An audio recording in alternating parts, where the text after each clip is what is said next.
What happens when the owner of a six-store fast food chain grabs a late-night burger and ends up gagging on the first bite? Yarden Mitchell hadn't planned to check in on any of his restaurants that night. It was past midnight, and he was just hungry. The last of his meetings had run late, and by the time he got back to his apartment in Kansas City, his fridge was empty. He could have ordered something, but something about a classic greasy burger from his own chain sounded comforting. He hadn't eaten from one of his locations in weeks, not since his father passed and left him the company.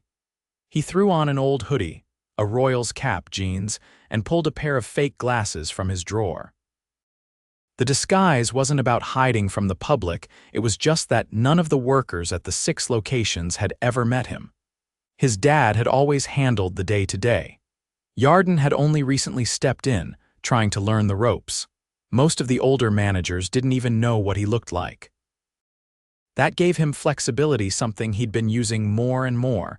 He drove out to the North Oak location, the newest and busiest spot. The parking lot was half full, unusual for this time of night. It was one of the few 24-hour locations, mainly run by night crews. As he walked in, he noticed the music was too loud, the floor greasy under his shoes. A teenager at the counter name tag said Dylan barely glanced up from his phone. "Yeah," Dylan muttered. Yarden stepped up. "Can I get a double cheeseburger, fries, and a shake?" Dylan tapped on the screen with one hand, still scrolling with the other. $9.87. Yarden paid cash, no receipt, no thanks, no eye contact. He sat by the window. There were a couple of customers inside, a delivery driver at the corner table and a woman in scrubs taking a break. The place smelled off, like burnt oil and something sour. He glanced toward the kitchen. The cook behind the line was older, probably mid-50s. Stocky, red-faced, sweating hard even though the kitchen wasn't really busy. He moved slow, dragging himself between the fryer and the grill like he was walking through mud. Yarden watched him drop fries into the oil. The bubbles barely moved. He frowned.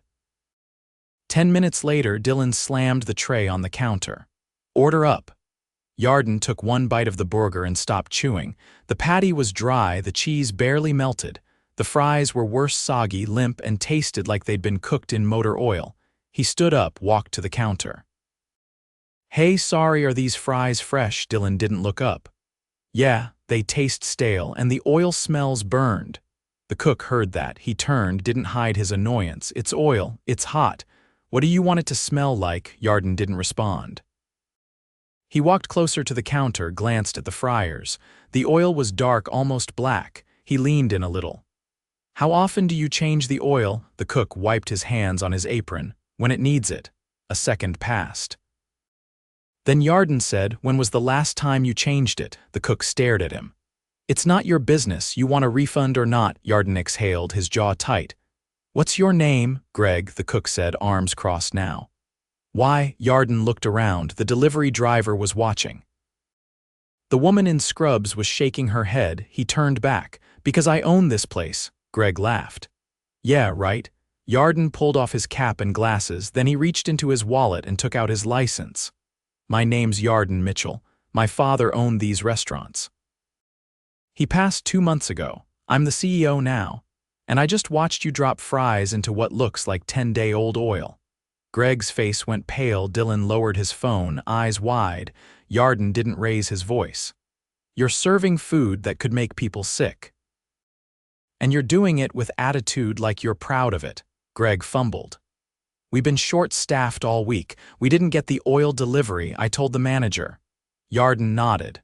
"Who's the manager on duty tonight?" "Was supposed to be Kayla," Dylan said, finally stepping forward. "But she called off again." Yarden turned to him. "How often does she call off?" "Like 3 times a week," Dylan said. "We just do what we can." Yarden looked at the woman in scrubs. "You okay?" She nodded. "This isn't the first time it's been like this. I usually go to the Midtown location." "That one's cleaner." Yarden stepped back, took a breath. His stomach turned not from the food but from what he just saw. He'd inherited a chain, but what he really had was a mess. He looked at Greg. "You're off the clock. Go home." "What?" "You're done for tonight." "I'll deal with you tomorrow."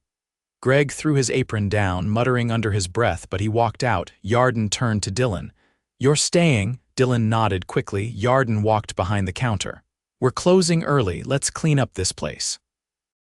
Tomorrow morning, we're having a real meeting." By 2 a.m., the place was empty. Dylan had locked the doors while Yarden dumped the fryer oil himself, pulling the metal vat out carefully, trying not to spill. The thick, blackened liquid sloshed into the disposal bin beneath the sink. The smell was worse up close, rancid, almost chemical. Dylan kept his distance, wiping down the counters with mechanical motions. "You ever been trained to change the fryer oil?" Yarden asked, glancing over his shoulder. "No," Dylan said. "I've only been here a couple months." "They said I'd get trained eventually, but Kayla's the only one certified to do it." "Who trained you at all?" Dylan hesitated. "Mostly Greg. He just told me what buttons to press." Yarden didn't say anything. He already knew what that meant. No real training, just enough to keep the place running without complaints. He finished draining the fryer, grabbed a scraper, and started cleaning out the thick residue stuck to the bottom. Dylan watched for a second. "You don't seem like a guy who owns restaurants. You don't seem like a guy who wants to work in one," Yarden said without looking up. Dylan gave a tired laugh. "I don't. Then why are you here?" "Because I'm 17, and I've got 2 younger brothers who don't eat unless somebody brings food home, and my mom's working nights at the hospital, so here I am." Yarden stopped scraping. He stood up and looked at Dylan properly for the first time. The kid wasn't just tired, he looked worn thin. "Do you go to school?" "Yeah, online. I try to get through lessons during the day." Yarden nodded slowly. "You ever tell anyone here about your situation?" Dylan shook his head. "Didn't think it mattered." Yarden didn't argue. He knew it wouldn't have. They worked in silence for another hour. Yarden fixed the playlist, shut off the overhead speaker, and replaced it with a quiet local jazz station. Dylan mopped while Yarden scrubbed the grill. When they finished, it was nearly 4 in the morning. Yarden handed Dylan 2 $20 bills for helping me close. Dylan stared at the money. "I'm hourly, I can't take that." "You're not taking it as an employee, you're taking it as someone who stayed and did the right thing. Take it." Dylan pocketed the cash. Yarden walked him out and locked the doors behind them. The parking lot was nearly empty now, just a couple of stray shopping carts from the next-door grocery store. Dylan started walking toward the bus stop. "You walking home?" Yarden asked. "Buses don't run this late." Yarden opened his car door. "Get in." Dylan hesitated. "You sure? You got me through the night without this place catching fire. Least I can do is get you home." They drove through the dark, empty streets. Dylan gave directions quietly. When they pulled up to a small duplex on a cracked concrete lot, a porch light flickered on. The curtains twitched. "Thanks," Dylan said, getting out. Yarden watched him disappear into the house, then drove off. He didn't go home. He headed straight to the Midtown location, where the overnight team was just opening for the morning rush. He stood outside in his car for a while, watching. The employees moved with purpose. The fryers were already bubbling clean oil, golden and clear. The manager, a woman in her late 30s, was checking the freezer inventory with a clipboard in hand. Yarden didn't go in. He just watched. This was what the North Oak location should have looked like. By 8 in the morning, he was back at North Oak. He unlocked the doors himself and started making coffee. He'd called the district manager on the drive over and told him to bring everyone in early. No delays, no excuses. By 9, the full-day crew had arrived, yawning and confused. One of them, a young woman with a lip ring and bright red braids, gave him a cautious look. "You the new regional guy or something?" "No, I'm the guy who's going to make sure this place doesn't fall apart." He called everyone into the dining area. There were 6 of them, including 2 who were still in uniform from last night's shift and had stayed over to help clean. He didn't see Kayla. "Where's your manager?" Yarden asked. "She texted me," the braided woman said. "Said she wasn't coming in." "No reason?" Yarden nodded and turned to the group. "My name is Yarden Mitchell. I own this restaurant. Last night I came in for a late meal. What I found was unacceptable. The kitchen was filthy. The oil hadn't been changed in days. Your manager was nowhere. The cook was hostile and careless. He paused. That ends today. Nobody spoke. A few looked at each other. One guy with a neck tattoo leaned back in his chair, arms folded. Yarden kept going. Greg is no longer employed here, and as of this morning, neither is Kayla. If someone can't be bothered to show up and lead, they're not going to collect a paycheck. Simple as that. The room shifted. Nobody defended them. Yarden looked at the braided woman. "What's your name?" "Tasha. You been here long?" "About a year." "You want to be the shift lead?" Tasha blinked. "Seriously, you've shown up. That's more than the last manager did." She nodded slowly. "Yeah, I'll do it." "Good, I'll get you set up on the system. You'll get a raise. And you'll get trained properly by someone from Midtown." He turned back to the rest. "Anyone who wants to leave now can. No hard feelings. But if you stay, I expect you to take this seriously. That means showing up, keeping it clean, treating customers with respect, and speaking up when something's wrong." Nobody moved. Yarden clapped his hands once. "All right, let's get to work. We've got a lot to fix." They spread out. Tasha took the clipboard from the back and started checking inventory. Two other employees began wiping down the dining area. Yarden rolled up his sleeves and started restocking the prep station. He didn't get to sit down again until noon. Orders were going out smoothly. Tasha had already corrected one of the new hires for sloppy packaging, and it had been handled with calm authority. Yarden watched her, impressed. She was a natural. The district manager showed up not long after. A tall man in his 40s, pressed shirt, clipboard in hand. "You really pulled a shift last night?" he asked, walking beside Yarden. "I did. Anything you want me to do?" "Yeah," Yarden said. "I want every single store audited by next Friday. Equipment, cleanliness, training, everything. I want a report on who's leading and who's just clocking in." The manager nodded. "Understood. And get someone from Midtown to train Tasha for the next week. She's stepping up." "You sure about that?" Yarden didn't answer. He just nodded toward the front, where Tasha was handling a customer complaint with quiet patience and a full refund. The manager followed his gaze and gave a small nod. All right. By the end of the day, they'd thrown out every questionable ingredient, scrubbed the walk-in cooler, and reprinted the training checklist for new hires. It wasn't fixed, not yet, but it was no longer ignored. Yarden sat in the office, sipping burnt coffee. He opened his laptop and started typing up a new hiring policy. No one would be promoted without an in-person evaluation. No shifts would be left understaffed without a written contingency plan. And anyone who disrespected employees or customers would be gone. Not warned. Gone. He saved the file and leaned back, eyes closed for a moment. He'd come in last night for a burger. Instead, he'd found the crack in the foundation. And now he was ready to rebuild. The next 48 hours were a blur. Yarden barely slept. He split his time between conference calls with vendors, reviewing shift reports from all 6 locations, and sitting in the North Oak dining area with his laptop open, watching every detail. His presence alone changed the energy. Staff came in early. They moved faster. They cleaned without being asked. It wasn't fear, it was clarity. Someone was finally paying attention. But not everyone responded well. By Wednesday afternoon, a new face walked in. Tall, lean build, early 20s. His name tag read Rico. He strolled in 20 minutes late, earbuds in, no apology. Tasha raised an eyebrow from across the counter but didn't say anything. Yarden did. "You're late." Rico pulled out one earbud. "Traffic. It's your 3rd day here." "You were late yesterday too." "I got dropped off late. Not my fault." "Everything is your responsibility the second you clock in," Yarden said. "You were told that when you were hired." Rico shrugged and headed toward the back. Yarden followed. Tasha trailed them as they stepped into the prep area. Rico threw his backpack onto a shelf, pulled on gloves, and reached for the prep bin without washing his hands. Tasha stopped him. "Hold up. Wash first." "I just put gloves on." "That's not the rule." Rico turned to Yarden, clearly expecting backup.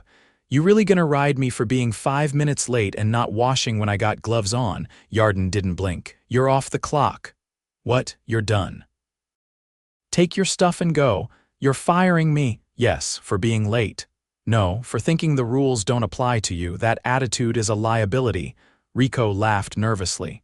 Man, this place is tripping. Tasha didn't say a word. She just stepped aside as Rico grabbed his bag and stormed out, muttering under his breath. After he was gone, Yarden turned to her. You handled that right. Don't let anyone skip protocol, not even me.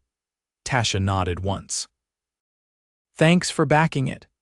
Yarden spent the rest of the afternoon reviewing customer feedback data. Across the 6 locations, North Oak had the highest volume of complaints over the past 4 months: slow service, incorrect orders, unsanitary conditions. But something else stood out. The Midtown location had 0 complaints over the last 6 weeks. He picked up his phone and made a call.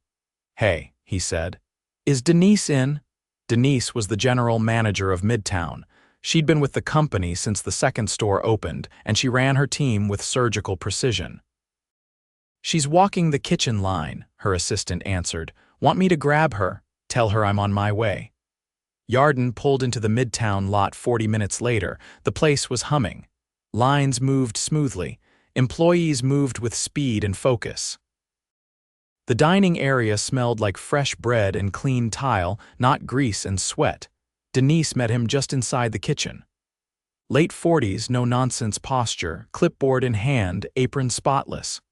You don't usually drop in unannounced, she said, giving him a quick once-over. I need your help, her eyes narrowed slightly. North Oak? Yeah, figures. They sat in her office in the back. Yarden laid out what he'd seen, the condition he found it in, the firings, the cleanup, the gaps in training.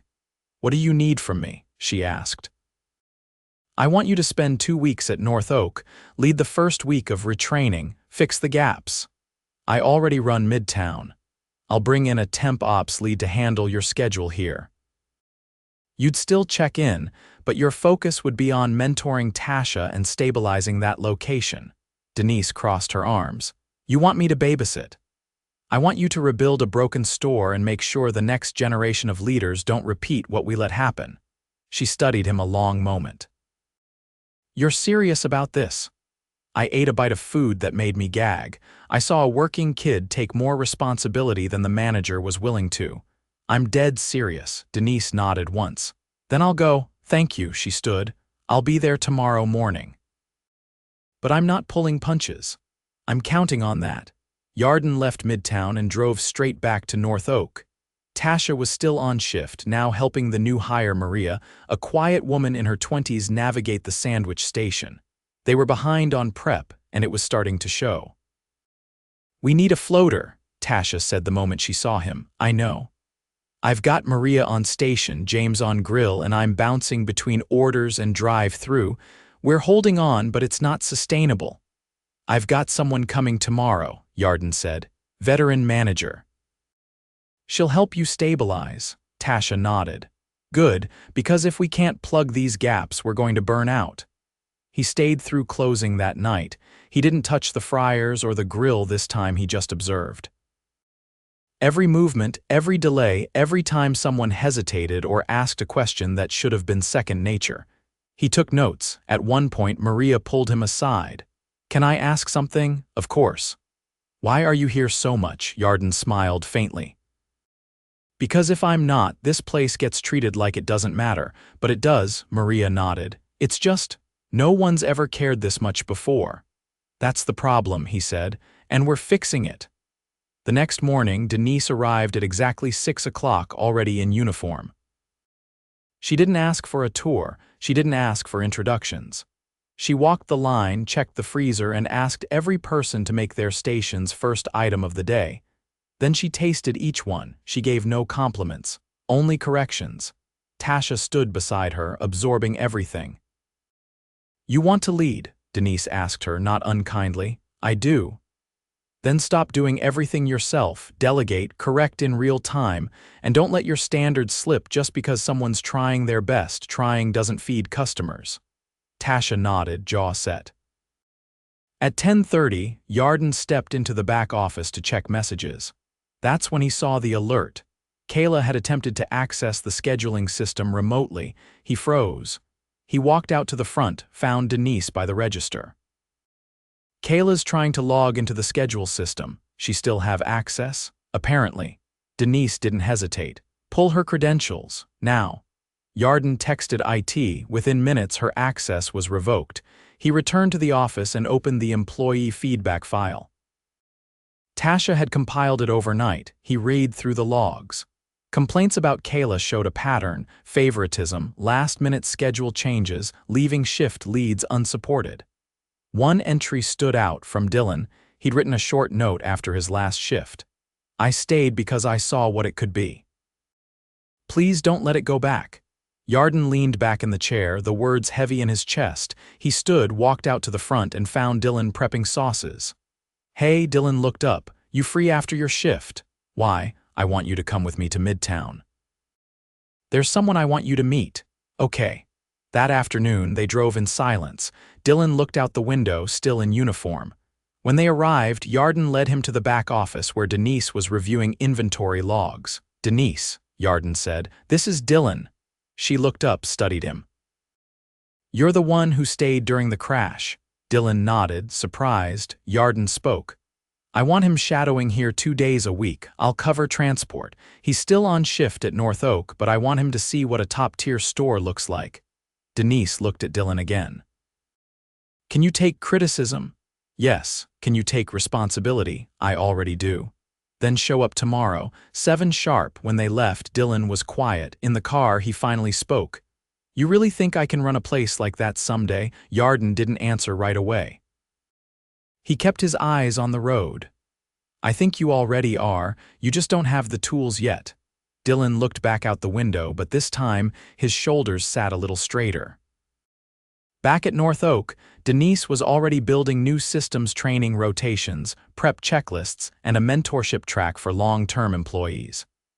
Tasha was keeping up barely, but she was learning fast. The store wasn't fixed, but it was no longer breaking. And Yarden, for the first time in weeks, allowed himself to believe that maybe, just maybe, it could become something better than it had ever been. By the end of the second week, North Oak felt different. Not perfect, not polished, but different. The dining area stayed clean without being constantly reminded. Orders were going out faster. Eye contact had become normal.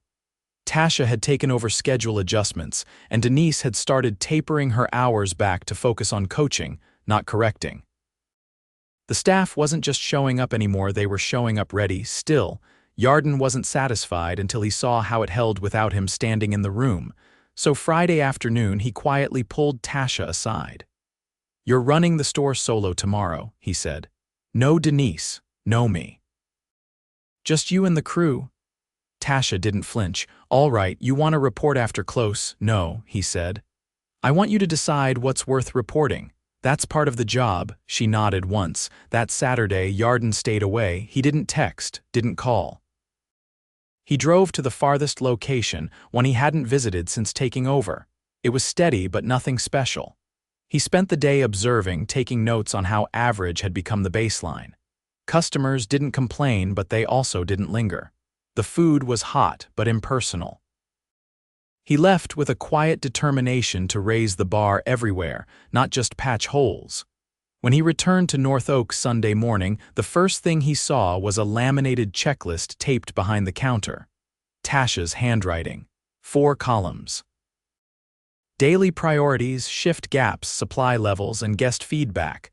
Denise stood nearby, arms folded, watching the line move. "She didn't need me once," she said. Yarden glanced around. Maria was working the prep station with precision. The register was covered by a new hire he didn't recognize, young, but alert, and Dylan was running drive-through with speed and focus. "Any issues?" he asked. "One," Denise said. "A delivery came in missing 3 boxes of buns." They rerouted to the Midtown store, and Tasha coordinated a pickup herself. Yarden walked into the back, found Tasha reviewing inventory with a clipboard. "You told me to decide what was worth reporting," she said, noticing him. I figured missing buns wasn't life or death. It's not, Yarden said, but solving it without panic is what matters. She looked up. We're not all the way there, but we're holding. You're not holding, he said. You're leading. That afternoon, he called a full team huddle. Every employee packed into the dining area, some still in aprons, some just off shift. Yarden stood near the condiment station, not behind a podium or anything formal, just eye level. I've seen what this place looks like when it's run without care, he said. I've seen what happens when people are given titles but not responsibility, and I've seen what it becomes when that changes. He paused, then turned to Dylan. You stayed during the worst night this store's had in years. You didn't walk out, even though you had every reason to. You've stepped up, not because someone told you to, but because you knew what needed to be done. Dylan shifted, uneasy with the attention. Yarden continued. Starting next week, you'll be on a mentorship track, twice a week at Midtown, twice here. If you complete it and if Denise signs off, you'll be eligible for assistant lead. Dylan's eyes widened. He didn't speak, just nodded once. Yarden turned to Maria. You've grown faster than anyone expected. I've asked Denise to keep you on her rotation list for cross-training. You've earned more than a single station. Maria gave a small, surprised smile. Finally, Yarden looked at Tasha. When I stepped foot in this store, it was sinking. You've helped drag it back to the surface. You've done it without a roadmap, without backup, and without ever making excuses. As of today, I'm promoting you to full shift manager. And it's not just a title, it comes with health benefits, tow, and a quarterly bonus structure tied to performance. Tasha blinked fast, jaw tight, but she didn't say anything right away. You're not doing me a favor by being here, Yarden said. You're setting a standard. Tasha finally spoke. I won't let it slide again. I know, he said. That's why you're running it. After the huddle broke, Yarden stepped outside. He leaned against the railing, watching traffic crawl by on North Oak Street. A light breeze cut through the heat, carrying the scent of fresh fries this time, unmistakably clean. Denise joined him. You're not going to hover anymore, are you? She asked. No, he said, but I'll drop in, quietly, randomly. Enough to remind them someone's paying attention. Good. She paused, then said, I'll start working on the training module. If we want all 6 stores to hit this mark, we need consistency. Build it, he said. I'll fund it. She nodded, then stepped back inside. Later that week, Yarden sat in a small upstairs office he'd converted into a headquarters nook. It wasn't much, just a desk, a whiteboard, and a coffee machine that barely worked, but it gave him a place to think. He clicked through sales data. North Oak's numbers had stabilized. Customer satisfaction was up. Employee turnover had dropped. But more importantly, something intangible had shifted. The staff no longer looked over their shoulders, waiting for someone to clean up after them. They owned their roles. He opened a new document and began outlining a proposal. A company-wide leadership track, focused on internal promotion, real mentorship, and zero tolerance for neglect of food, people, or standards. No more silent decay. No more managers hiding behind titles.